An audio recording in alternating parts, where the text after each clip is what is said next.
Dear learners, I am Ankita Peter, the counselor from DPS Expressway, and in this program we will study about sensory processes. Our senses not only help us in making contact with the external world, but they add to happiness, variety and satisfaction in life. We have 5 sense organs through which we acquire information. These include eye, ear, skin, nose and tongue. If we could not see any colors or the beauty of flowers or the pictures on our television or the traffic lights, our life would become dull and risky. We derive sensual pleasure in breathing, fresh air, enjoying tasty food, good music, or even feeling relaxed by gently touching a cat or a dog. Our senses do more than just making contact with our external world. Do you know what is sensation and perception? Sensation is a process by which neutral impulses are created by stimulation of sensory neurons that results in awareness of conditions inside or outside the body. Perception refers to the elaboration and interpretation of these sensory experiences. It is governed with our past and present experiences. In this lesson, you will learn about various senses and the sense organs. Know the qualities that are common to all senses, understand the factors in the attention and identity some other senses beyond these 5 senses. Now, let us learn sensation in detail. Sensation can be explained as the process by which one form of energy is converted into another form. For example, light is converted into neutral impulses by which we code sensory events in our system that can be processed by our brain. The sensory systems process information reaching to the brain. The motor systems process information going out of the brain to muscles and glands. Let us know that the difference in the intensity of a stimulus that you are able to detect. Sometimes your parents switch on the TV and adjust the volume of sound that they can hear. Suppose you adjust it to a volume which you are able to detect, but your mother says that she is unable to hear and asks you to increase the volume. If your mother asks you to stop after some time, that means that difference of adjustment has been noticed by your mother. This minimal amount of change of volume between two stimuli that is being recognized by your mother is called a difference threshold. Do you know that the background of a stimulus also affects our sensation? For example, stars are present in the sky in daytime and at night but are visible only after sunset or at night time because they cannot be detected due to intense background of the daylight sun. Can you guess that we all are also guided by factors of expectations and experiences? Experience of sensation is not simply a yes or a no, present or absent mechanism.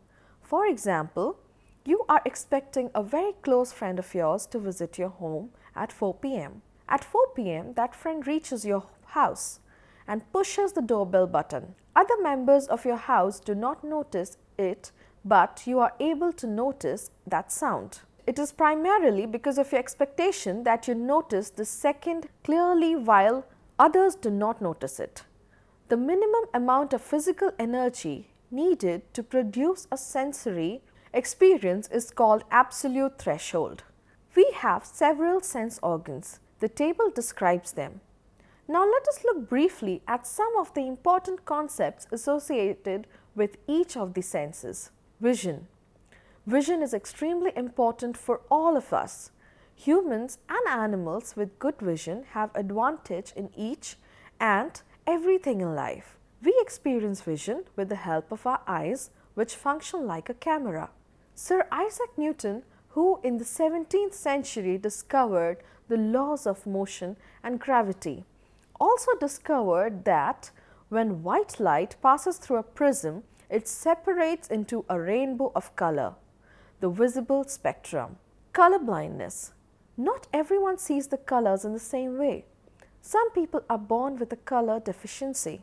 Color blindness is the partial or total inability to distinguish colors. most colorblind people have trouble in distinguishing red from green. Hearing is equally important for our daily life. It is a principal sensory modality for human communication. Sounds are created when actions cause objects to vibrate. When vibrating objects push the molecules of medium back and forth, we can experience sound. Frequency refers to the number of cycles a wave completes in a given amount of time. It is usually expressed in cycles per second, that is CPS or hertz. Sound cannot travel in a true vacuum, such as outer space, because there is no medium there to move or vibrate. Pitch. Pitch is the highness or lowness of a sound determined by the sound's frequency. High frequencies produce high pitch and low frequencies produce low pitch. Loudness. The loudness or physical intensity of a sound is determined by its amplitude. Sound waves with large amplitudes are experienced as loud, and those with small amplitudes are soft. Loudness of sound is measured in units called decibels. Timbre. The quality of a sound wave's complexity is its timbre. The sounds that we call noise contain many frequencies that are not systematically related to each other.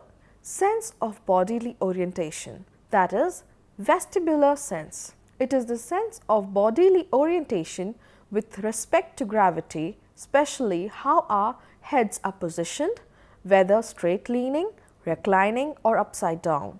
The vestibular sense also tells us when we are moving or how our motion is changing. Sense of bodily position and the movement of body parts. Kinesthetic sense. The kinesthetic sense is the sense of body position and the movement of body parts relative to each other. It is a sense that provides sensory feedback about motor activities of our body, for example, how the hand moves to pick up the telephone when it rings. Sense of smell, that is, olfaction. The sense of smell involves a sequence of biochemical activities that triggers neural impulses. Once activated, these neural impulses convey odor information to the brain. Sense of taste, that is, gustation. The taste receptor cells are gathered in the taste buds on the upper side of the tongue. The experience of sweetness or saltiness is affected by all these taste buds. There are only 4 true or primary taste qualities: sweet, sour, bitter, and saline. Taste sensitivity develops in infancy but decreases in old age. Taste receptors can be damaged by excessive use of alcohol, smoking, acids, or hot foods, but they are also replaced every few days, and a permanent loss of taste is extremely rare. Skin senses. Our skin contains nerve endings that are stimulated by contact with external objects, and it produces sensations of cold, warmth, or pressure. The sensitivity to pressure is maximum on face, tongue, and hands. It is less on our backs. Touch plays an important role in human relations and emotions. Sense of pain. Pain is the body's response to stimulation from nauseous stimuli. Acute pain is reaction to sharp or sudden stimulation. The pain one feels in everyday life is also related to psychosocial and cultural habits. What pain a person experiences depends upon the meaning one attaches to pain and also on attention one receives from near and dear ones. Perception. This section is about perception and how we use sensations into meaningful patterns. Now let us understand the difference between sensation and perception. As we encounter a variety of events in our daily lives, the brain actively selects, organizes, and integrates sensory information to create a picture of the world. Some of our perceptions are native or inborn, and many other perceptions are a result of our past experiences. Sensation is the stage where neutral activity codes the information about nature of stimulation. Perception is the next stage in which an internal representation of an object is formed. This representation provides a working description of perceivers' external environment. Perception involves synthesis of simple sensory features into percept of an object that can be recognized. This helps in identification and recognition, and meaning is assigned to the percepts. Perception and recognition are combined processes that do not act separately. For example, a circular object may be a cricket ball or an orange. Now, what do you understand by the stages of perception? The physical object in the world is called the distal stimulus, distance from the observer, and the optical image on the retina is called the proximal stimulus, that is, proximate or near to observer. The major task of perception is to determine the distal stimulus based on information of proximal stimulus. To know what the world out there is really like using one's imagination of mind. There is more to perceiving, which includes physical properties such as shape or size and past experiences. Perceptual organization. Now, do you know perception is organized process? The most common form of perceptual organization is called figure ground organization, in which sensations are grouped into objects or figures that stand out on a planar background. The part of a composition that we pay attention to is called figure. Everything that is not figure is ground. As attention shifts from figure to ground, the ground also shifts so that an object can go from figure to ground and back. The figure always defines the ground and the ground defines the figure. They are inseparable. You cannot have one without the other. The classic phase or vase illusion forces the viewer to shift from one figure to the other, but not to see both as figure at the same time. When you see the faces as figure, the vase is the ground. When you see the vase as figure, the faces are the ground. The figure-ground relationship is so important that an artist must consider all of the composition when designing. It is a mistake to only plan the figure. The entire area of the format must be given careful consideration, or the image will only partially be designed. This is one of the points about design that is chapter and the next attempt to make it clear. Now guess what? What is next? The laws of perceptual grouping. The factors which determine perceptual grouping are proximity. All other factors being equal stimuli that are near one another tend to be grouped together. For example, if 4 stand near one another and a fifth 10 feet away, the adjacent 4 will be seen as a group and the distant fifth as an outsider. Events that are close in time and space are also perceived together. Similarity. Stimuli that are similar in the size, in the shape, or in color tend to be grouped together. Continuity. Perception tends towards simplicity and continuity. Even if there are dots in a circular fashion, the person will see them as a complete circle. Closure. It is the tendency to complete a figure that is incomplete but has a consistent overall form. Common region. Stimuli that are found with a common area tend to be seen as a group. Perceptual constancy. Now let us understand about perceptual constancy. Perception of an object's shape, size or brightness remains the same even though its image on the retina has changed. This is called perceptual constancy and is found in all the senses. Through most examples given here are of vision. If the perceived size of an object remains the same even though the size of its image on the retina changes, it is called size constancy. In shape constancy, the shape of an object remains stable even though the shape of its retina image changes. Brightness constancy refers to the fact that the brightness of objects appears to stay the same as lighting conditions change. Now, have you heard about depth perception? It is the ability to see three-dimensional space and to accurately judge distances. Without depth perception, you can't ride on a motorcycle or drive a car, catch a ball, thread a needle, or simply walk a room. The world would look like a flat surface. The ability of depth perception is partly innate and partly learned. Depth cues are features of environment and messages from the body that supply information about distance and space. Can you guess these cues that can be monocular or binocular? The cues which work with just one eye are called monocular cues, and those which require two eyes are called binocular cues. Binocular cues are the most basic source of depth perception that is caused due to the retina disparity, a discrepancy in the images that reach the left and the right eyes. A person with one eye will have very limited depth perception. You must have come across pictorial cues for depth.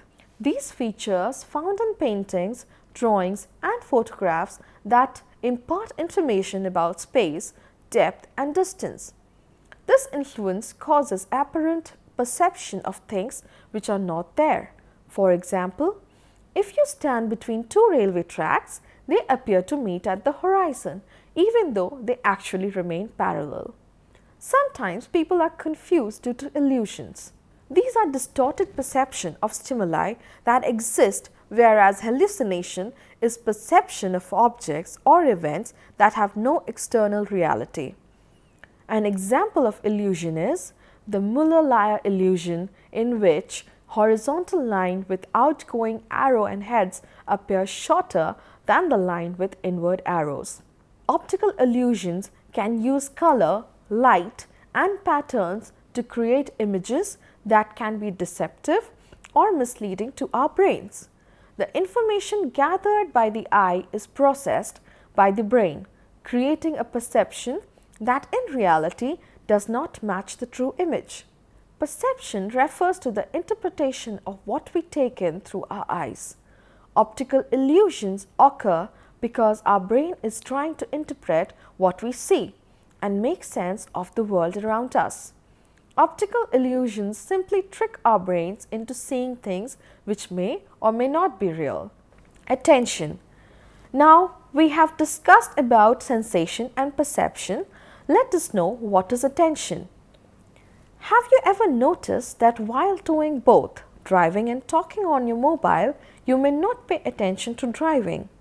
Or when you are studying and loud music in the neighborhood, you lose your attention on your studies.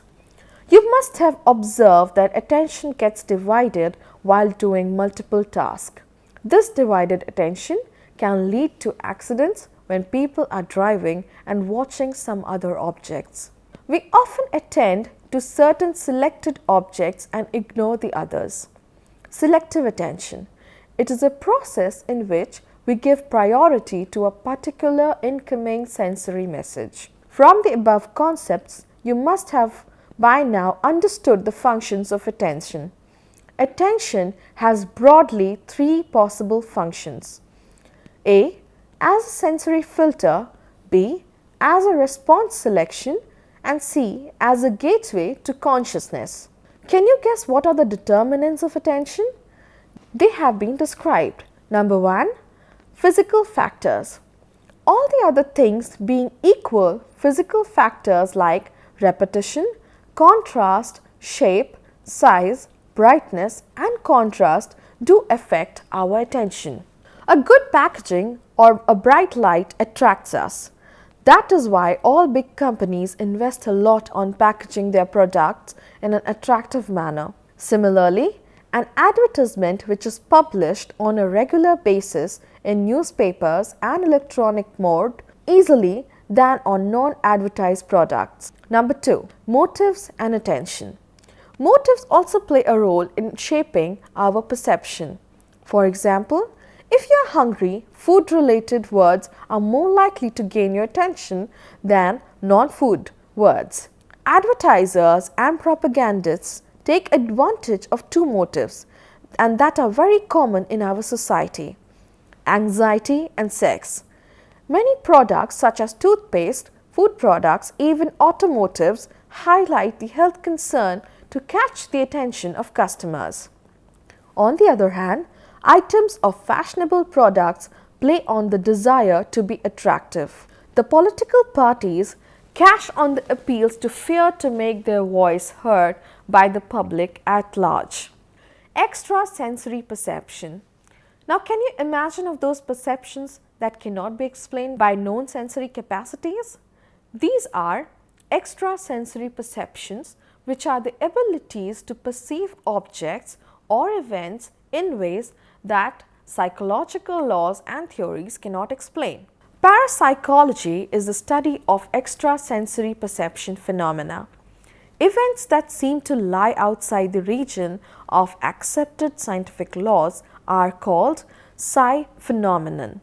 An example of extrasensory perception when a person intuitively feels and that his brother who is in another city is not well. Another example could be when you just know that an earthquake is going to happen in your city. Now let us examine some of the concepts which are part of parapsychology. Number 1. Clairvoyance.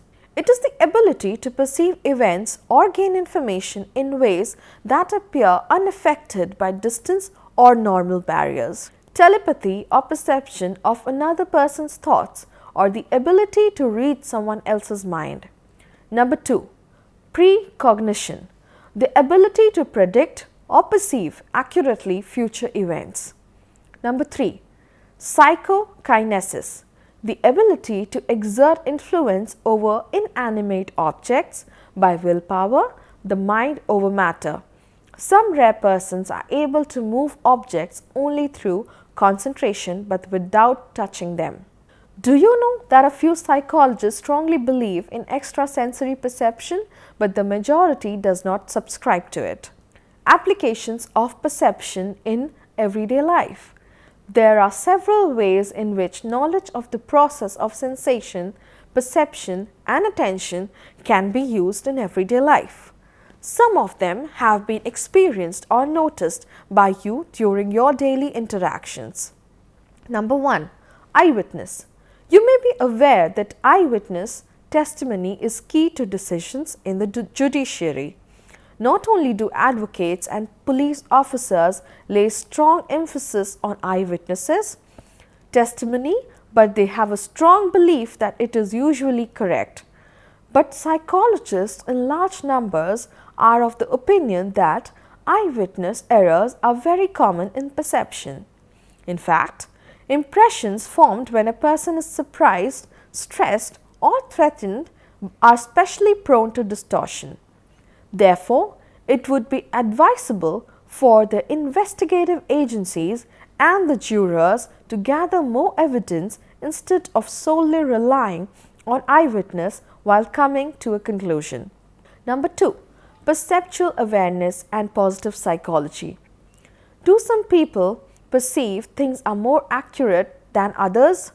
Humanistic psychologists believe that some people perceive themselves and others with unusual accuracy. Habituation is when we stop paying attention to familiar stimuli. When a stimulus is repeated without change, our response to it habituates or decreases. It seems that creative people attend to stimuli and even those that are repeated. Number 3. The value of paying attention. We have this general tendency to generalize without paying attention to the diversity of possibilities. Perceptual clarity requires rigorous effort of paying more and more attention. Breaking perceptual habits and interrupting habituation can lead to good results. If you begin to question your own perceptions by bringing another interpretation to the same reality, you can get marvelous outcomes in your activities. The summary. Sensation is the process by which neural impulses are created by stimulation or sensory neurons, which results in awareness of conditions inside or outside our body. There are 5 main senses: sight, hearing, touch, smell and taste. In addition, we also have vestibular sense and kinesthetic sense. Perception is the process through which an internal representation of an object is formed. It involves synthesis of simple sensations and assigning meaning to the whole. Principles of perceptual organization include nearness, similarity, continuity, and closure, and help identify the figure against the background. Depth perception is the ability to judge distance and perceive three-dimensional space. It involves monocular and binocular cues. Perceptual constancy refers to the fact that we interpret a familiar object as having the same size, shape, or color even if the sensations point otherwise. Illusions are distorted perception of stimuli that exist, whereas hallucination is perception of objects or events that have no external reality. An example of illusion is the Muller-Lyer illusion, in which horizontal line with outgoing arrowheads appear shorter than the line with inward arrows. Attention is the ability to focus our senses and is influenced both by physical and psychological factors. Extrasensory perception is the ability to perceive events or objects in ways that cannot be explained by known sensory capacities. Knowledge of perceptual psychology helps in everyday life and in learning how to improve our attention and perception. Dear learners, I feel that this would be helpful for you in gaining knowledge, and I wish you happy learning. Thank you.